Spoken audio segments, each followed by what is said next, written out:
அலறு பேர் ஆவை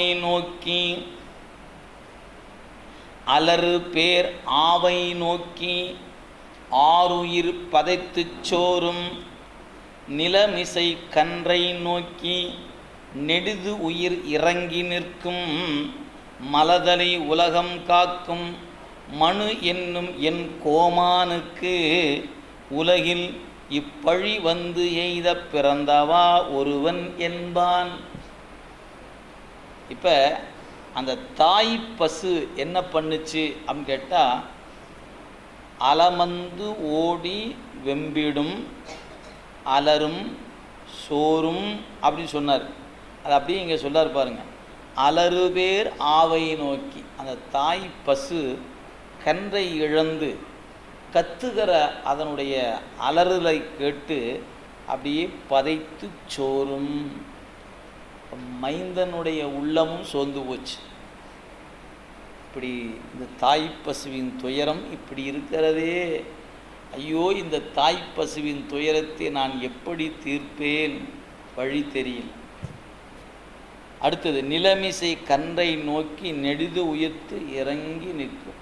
ஐயோ இப்பொழுதுதான் என்ற கன்று போல் தெரிகிறதே, இந்த கன்று இப்படி இறந்து விட்டதே என்று இறங்கி நின்று இந்த பரந்த உலகத்தை பாதுகாத்து வருகின்ற என் தந்தை, மலதலை உலகம் காக்கும் மனு எனும் என் கோமானுக்கு, என் தந்தைன்னு சொல்லிங்க, என் அரசனுக்கு, என் கோமான் ஆக அந்த அரசனுக்கு இப்படி ஒரு பழியை நான் தேடி கொடுத்து விட்டேன். உலகில் இப்பழி வந்து எய்தவா பிறந்தவா ஒரு, இப்படி அன்பு நிறைந்த ஒரு தந்தைக்கு என்னை போல பழியை தேடி தருகிற பையனாக பிறக்கணும். நான் அப்படி பிறந்து விட்டேனே. நினச்சி பாருங்கள், இன்றைய சூழலில் அப்படி ஒரு அப்பாவும் ஒரு பையனும் பார்ப்பது எவ்வளோ பெரிய அரிது தெரியுங்களா? ஒரு குற்றம் நடந்துருச்சு, என்னால் என் தந்தைக்கு ஒரு குற்றம் வந்து விட்டதே அப்படின்னு வருந்துகின்ற ஒரு குழந்தையை காண்பது அரிதாக இருக்கக்கூடிய காலம் நாம் இருக்கிற காலம். ஆனால் அதுக்கு பேர் கலிகாலம்னு.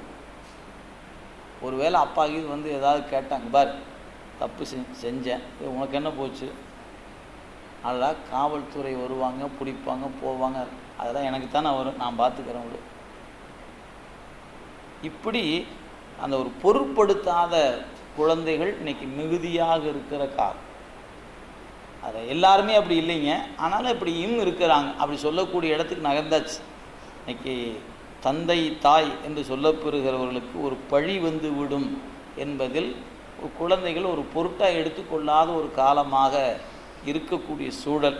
அதனால் இங்கே மனுவேந்தருக்கு தன்னால் இப்படி ஒரு பழி வந்து விட்டதே என்று மைந்தன் வருந்தி நிற்கிறார். அதனால் இப்படி சூழல் சொல்றார்.